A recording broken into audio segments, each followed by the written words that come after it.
हे काम त्या बेहराचं दिसतंय. दारू पिऊन दररोज फिरतो गावात. हे सर तू जे मला बोललात ना आमच्या साहेबासमोर सांग.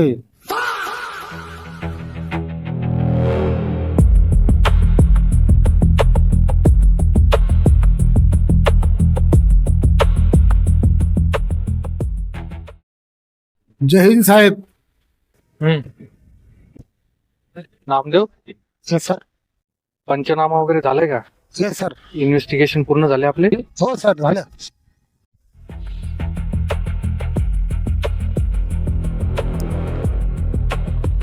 जेवढे पण पुरावे सापडतील त्या सगळं माहिती गोळा करा हो सर. हो आणि बॉडी पोस्टमॉर्टमला जाऊ द्या. हो सर.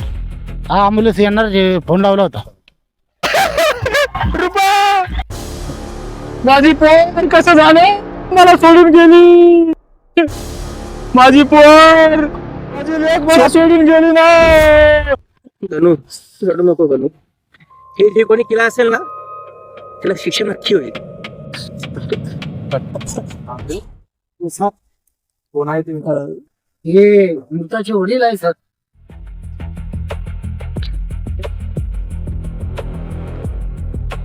Namdev, yes sir. या केसशी निगडीत सर्व लोकांची यादी तयार करा. हो सर. सापडलेले सर्व पुरावे गोळा करा आणि लवकरात लवकर पोलीस स्टेशन मध्ये जमा करा. हो सर. पण साहेब हिची जरा जरा गुंतागुंतीची दिसती हो मला. गुंतागुंतीची? गुंतागुंतीची नाही, ही केस म्हणजे फार मोठा चॅलेंज दिसतोय. पण आपण त्या गुन्हेगाराला सोडणार नाही.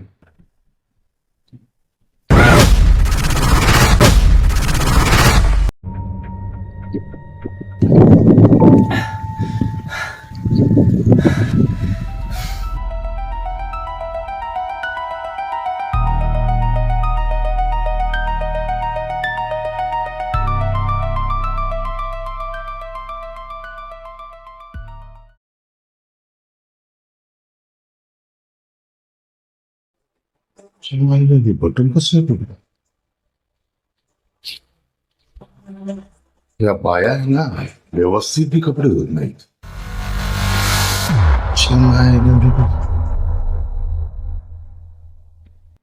येईन सर.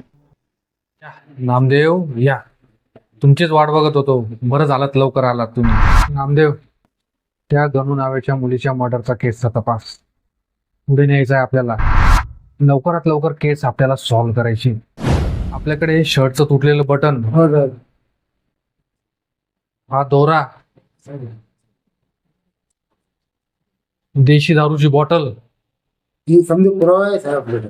देव, आणखीन एक पुरावा आहे आपल्याकडे. त्या मुलीच्या नखामध्ये आढळलेले त्वचेचे कण. नामदेव, या सर्व पुराव्यावरून काय वाटतं तुम्हाला? कोणी खून केला असेल? साहेब गावातल्या लोकांना त्या दारुड्या बैऱ्यावर संशय आहे साहेब. दारूच्या बॉटल वरून तर खुनी बहिरेच असण्याची शक्यता वाटते. पण ते शर्टचं तुटलेलं बटन, तो दोरा आणि तिच्या नखामध्ये आढळलेले त्वचेचे कण, यावरून खुनी कोणीतरी चिंचरात असण्याची शक्यता वाटते.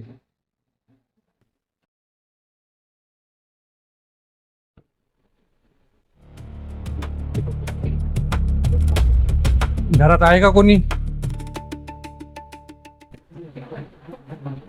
कोण पाहिजे काका?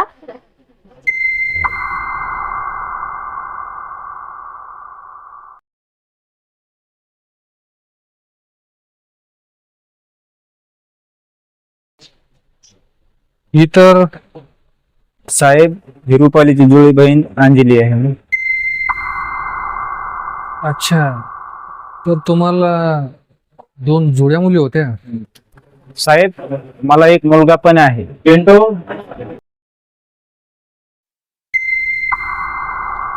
बेटा अंजली, शेवटचं तुझ्या दीदीला कधी बघितलं?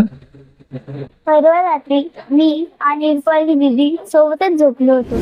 सकाळी उठल्यावर ती मला दिसलीच नाही. गणू, तुम्हाला कोणावर संशय? नाही साहेब. परवा पप्पाचं आणि त्या काकाचं भांडण झालं होतं.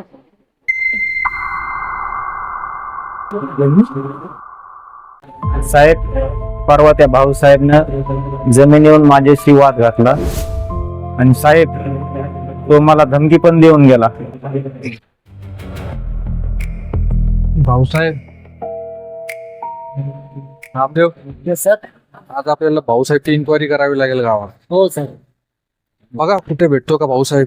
विचारतो कोणाला तरी. चला बघू. अरे भैया मग ते भाषण कुठे भेटेल ना मला. भाऊसाहेब का मला आता टपरे दिसले जा इथं इथं. तो भाषण तिकडे टपरी उभा आहे. चला बघू आपण तिकडे. चला.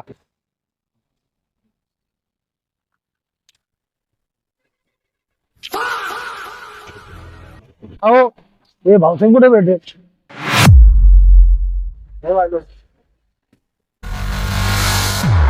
मीच आहे भाऊसाहेब.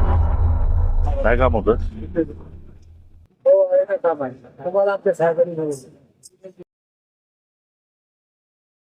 काय काम होतं का?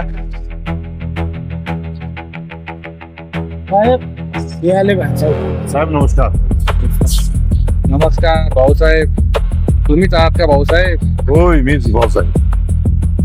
काय साहेब काही काम होतं का?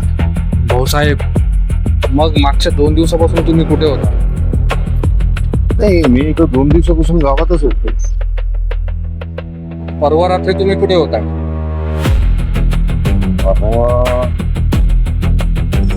मी तर गावातच होतो.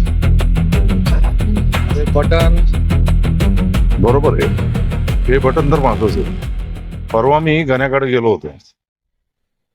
घरात कोणी आहे का? घरात आहे का? बाहेर ये. लय माझ बस का? तू माझी 18 एकर जमीन तुझ्या जमिनीमध्ये मिळवून घेतली. चुत्या समजतो का रे? हा त्या जमिनीमध्ये पाय ठेवून तर बघ. हातपाय तोडून हातात येईल. भाऊसाहेब ती माझी जमीन आहे. हे गण्या, तुझ्या घरामध्ये एकालाही जीवन सोडणार नाही. त्या हरामखोरनं माझी अर्धा एकर जमीन आपल्या शेतीत मिसळली होती. त्याला धमकी द्यायला गेलो होतो पण त्या हरामखोरनं माझी कॉलर पकडली. मी त्याला धक्का दिला. बस त्या मध्ये माझं बटन तुटलं आणि मी घरी आलो. एवढंच आहे साहेब. भाऊसाहेब हे जे बटन आहे हे आम्हाला एका खुनाच्या केसमध्ये पुरावा म्हणून सापडलेला आहे आणि हे बटन तुमचं आहे. यावरून संशय तुमच्यावर आहे. तुम्ही तुमचा तपास चालू ठेवा. जो खरा गुन्हेगार असेल ना तो समोर येणारच. भाऊसाहेब आता वेळ सांगेल आपल्याला या खुन्यामध्ये अपराधी तुम्ही आहात का आणखीन कोणी. होय सर. ठीक आहे मी येऊ आता. धन्यवाद.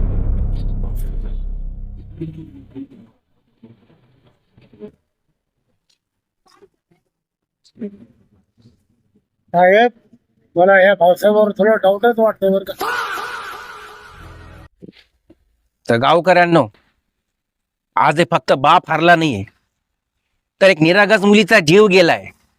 अहो ही फक्त ह्या गणूची मुलगी नव्हती तर समजा गावाची लेक होती. हो अण्णा लय वाट झालं हो.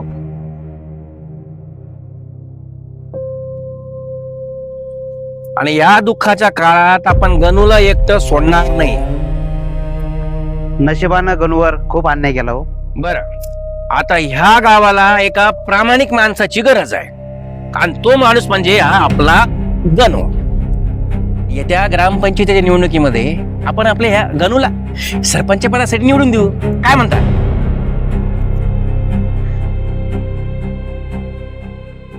हो या गणूला सरपंच करा. चांगला माणूस आहे. अण्णासाहेब मला काही नको. मला माझी रुपालीच परत हवी आहे. गणू रूपा तर परत येऊ शकणार नाही रे. हा पण तिच्या नावाने ते खूप काही मिळू शकतं.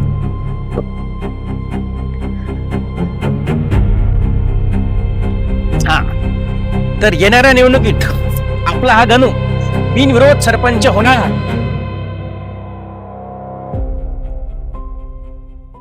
तयारी करा. साहेब, शर्टाचं तुटलेलं बटन आणि नखामध्ये आढळलेले त्वचेचे कण याचा रिपोर्ट आलेला आहे साहेब. रिपोर्ट काय आलं रिपोर्ट मध्ये? साहेब, ते शर्टाचं तुटलेलं बटन तिथं बसायचं आहे आणि पोस्टमॉर्टम रिपोर्ट मध्ये तर गळा दाबून त्याची हत्या केलेली आहे साहेब.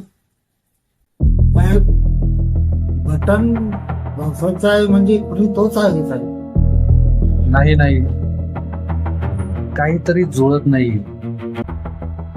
तो पांढरा धागा आणि तिच्या नखामध्ये आढळलेले त्वचेचे कण. तो पांढरा धागा आणि नखामध्ये आढळलेले त्वचेचे कण, त्याचा रिपोर्ट आला का? साहेब, तुम्हाला सांगायचं ते विसरूनच गेलो. साहेब, ते दोऱ्याचा पण रिपोर्ट आलेला आहे आणि फॉर्जन सांगितलं आहे पांढऱ्या गमछेचा तो दोरा आहे. गमछा? अण्णासाहेब, असा पांढरा गमछा मी त्या अण्णासाहेबाच्या खांद्यावर बघितला होता. साहेब, ऑर्डर द्या तुम्ही. लगेच त्या आज्ञा साहेबाला आपण अटक करू. नाही नामदेव, नाही. हाती गाई संकटात मी. उद्या गावामध्ये गणूचा सत्कार आहे आणि तिथेच आपल्याला खरा खुनी सापडेल.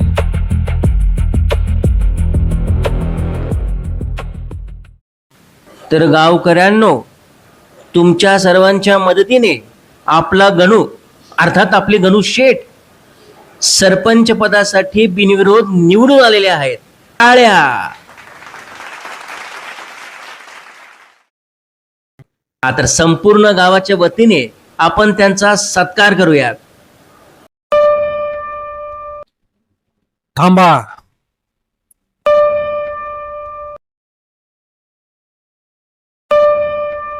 काय झालं साहेब? खरा खुनी सापडला आहे.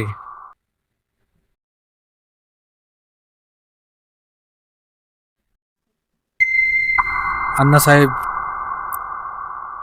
खुनी सापडला आहे.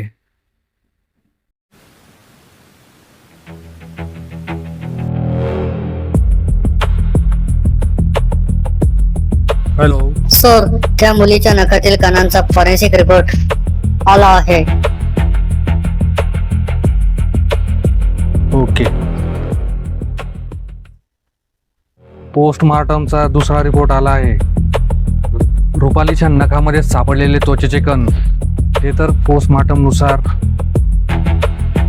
गणूचे आहेत. हा खून बापानेच केला आहे. गणू, काय केलं तू हे? मीच मारलं तिला. मला गरिबीतून बाहेर पडायचं होतं. अण्णांनी सांगितलं होतं की 3 मुले जर असत्यान तर सरपंच होऊ शकत नाही.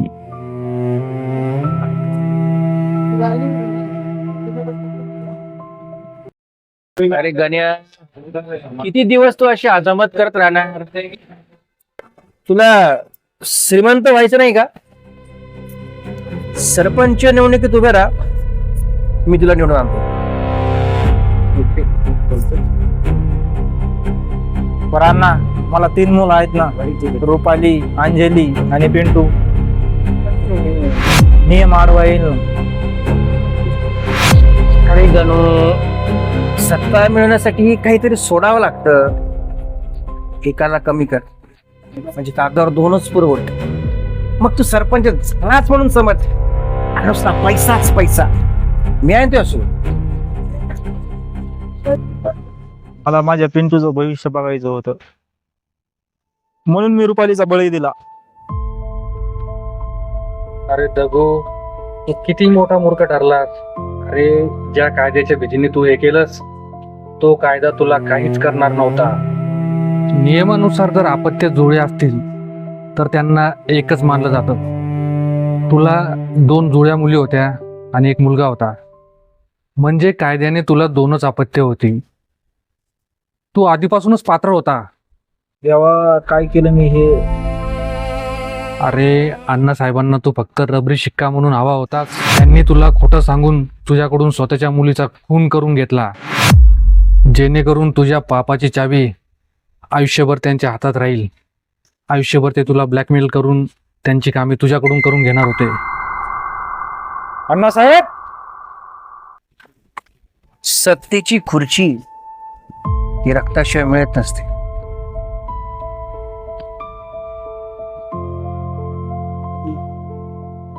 पप्पा मला चॉकलेट साठी पैसे द्या ना.